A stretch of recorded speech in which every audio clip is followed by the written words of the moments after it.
सबसे पहले समझिए कि असर्शन एंड रीजन होता क्या है। तो इसमें दो स्टेटमेंट रहेगा, स्टेटमेंट वन और स्टेटमेंट टू। स्टेटमेंट वन को बोला जाता है असर्शन और स्टेटमेंट टू को बोला जाएगा रीजन।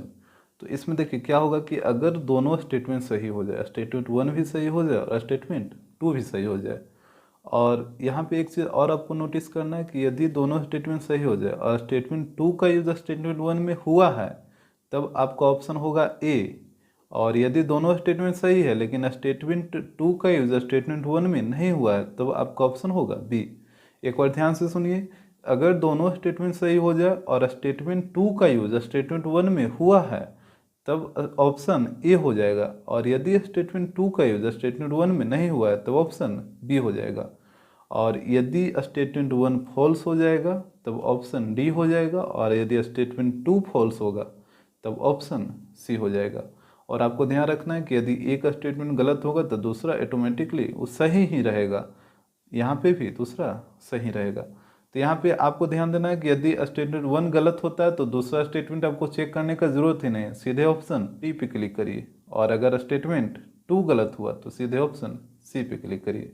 ऑप्शन सी तभी होगा जब स्टेटमेंट टू रॉन्ग होगा, ऑप्शन डी तभी होगा जब स्टेटमेंट वन रॉन्ग होगा। Question number 35, statement one, the system of linear equation 3x + 5y-4 = 0 and 15x + 25y-25 = 0 is inconsistent.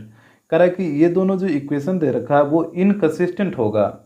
Inconsistent का मतलब जिसका एक भी सॉल्यूशन ना निकले, डेट मीन्स नो सॉल्यूशन।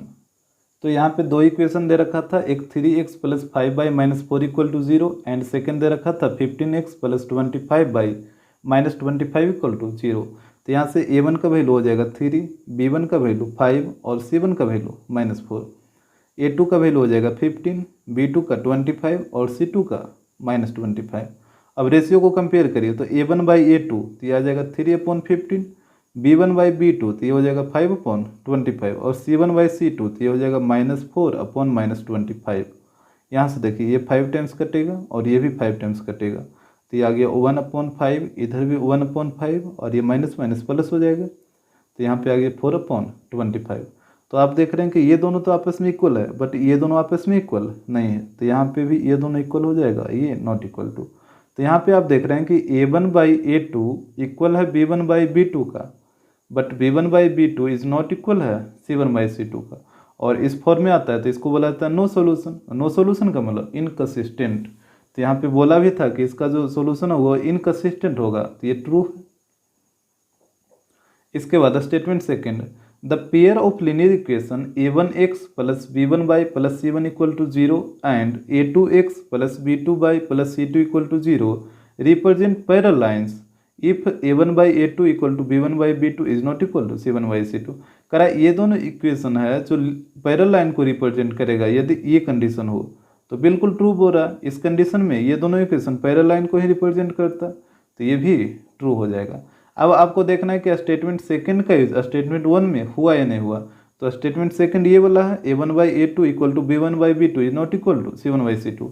और आप यहाँ पे देख रहे थे कि यहाँ पे जो ये कंडीशन आया था 1/5 = 1/5 इज नॉट इक्वल टू 4/25, तो ये तो इसी के फॉर्म में था ना, a1/a2 = b1/b2 is not equal to c1/c2।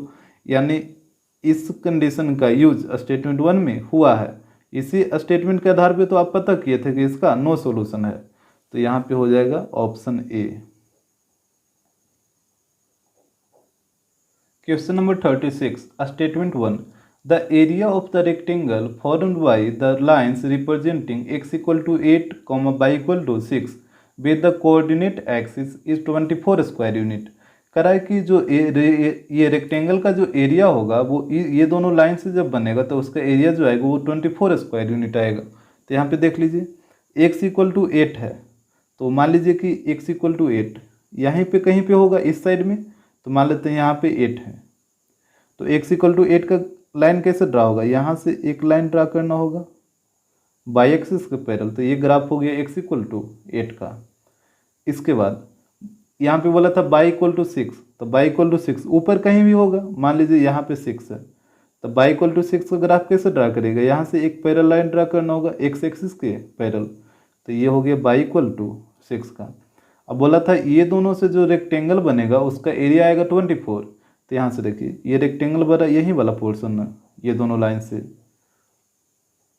अब यहाँ से लेकर यहाँ तक का डिस्टेंस है 8 और यहाँ से लेकर यहाँ तक का डिस्टेंस है 6। और आपको पता है जो रेक्टेंगल का जो एरिया होता है तो ये हो जाएगा लेंथ इंटू ब्रेथ, तो 8 इंटू 6, तो इसका एरिया हो जाएगा 8 इंटू 6, डेट मीन्स 48। और यहाँ पे बोल रहा था इसका जो एरिया होगा वो 24 स्क्वायर यूनिट आएगा, तो ये तो फॉल्स आ गया, यहाँ पे एरिया आ रहा है 48, तो ये हो जाएगा फॉल्स।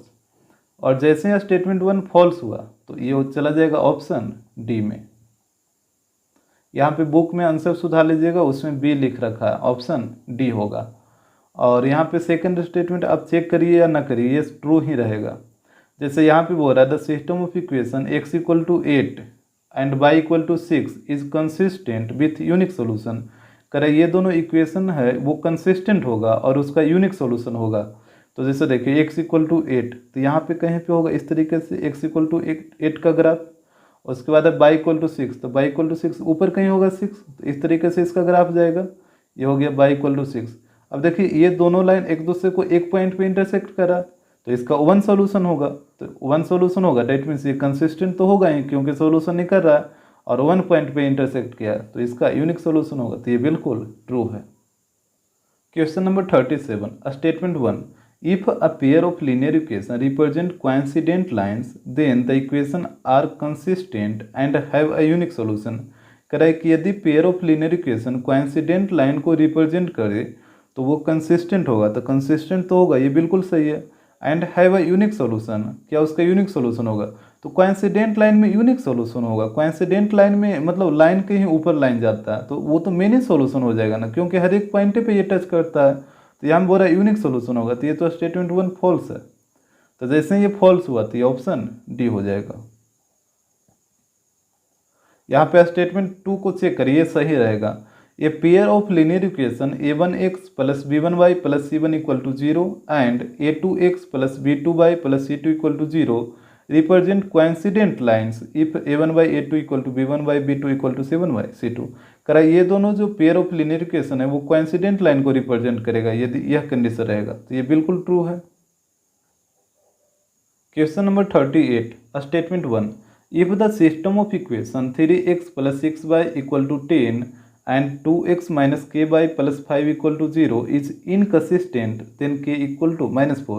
करा कि यदि ये दोनों इक्वेशन इनकंसिस्टेंट हो तो k का वैल्यू -4 आएगा। तो यहाँ पे दो इक्वेशन दे रखा था, एक 3x plus 6y equal to 10 और दूसरा दे रखा था 2x माइनस के वाई इक्वल टू -5। तो यहाँ पे देखिए a1 का वैल्यू हो जाएगा 3, b1 का 6 और c1 का 10। यहाँ से देखिए a2 का वैल्यू 2, b2 का वैल्यू -k और c2 का वैल्यू -5। यहाँ पे बोला था इनकंसिस्टेंट, इनकंसिस्टेंट का मतलब नो सॉल्यूशन, और नो सॉल्यूशन का कंडीशन होता है a1/a2 equal to b1/b2 is not equal to c1/c2। तो इसमें वैल्यू पुट करिए तो a1/a2 ये हो जाएगा 3/2, उसके बाद b1/b2 तो ये हो जाएगा 6/-k is not equal to c1/c2 तो ये आ जाएगा 10/-5। तो एक बार ये दोनों को इक्वल करिए पहले, तो ये आ जाएगा 3/2 इक्वल टू 6/-k। तो ये 3 से कटेगा, 6 दो बार में। अब यहाँ पे क्रॉस मल्टीप्लाई करिए तो -k इक्वल टू 4, तो यहाँ से आ जाएगा k इक्वल टू -4। और एक बार ये दोनों को इक्वल करिए तो ये दे रखा है 6/-k is not equal to 10/-5। यहाँ पे k का वैल्यू पुट करिए -4, तो ये आ जाएगा 6/-4 इज नॉट इक्वल टू, यहाँ पे इसको काटिए दो बार में तो ऊपर में आ जाएगा -2, इधर आ गया 6/4 इज नॉट इक्वल टू -2। अब बताइए ये दोनों कभी भी आपस में इक्वल नहीं होगा, यानी k इक्वल टू -4 इसको क्या करा, सेटिस्फाई करा, तो k का वैल्यू -4 होगा। और यहाँ क्वेश्चन में भी बोल रहा था कि k का वैल्यू -4 होगा, तो ये भी बिल्कुल ट्रू है, k का वैल्यू -4 ही आया है। Statement second, the system of equation a1x plus b1y plus c1 equal to 0 and a2x plus b2y plus c2 equal to 0 is inconsistent if a1/a2 equal to b1/b2 equal to c1/c2। Inconsistent का मतलब होता है no solution, और no solution का condition ये थोड़े होगा, no solution का मतलब यहाँ पे नॉट इक्वल टू होता है ना, तो ये स्टेटमेंट क्या हो जाएगा, फॉल्स हो जाएगा। और जैसे ही स्टेटमेंट सेकंड फॉल्स हुआ तो ये चला जाएगा ऑप्शन सी में।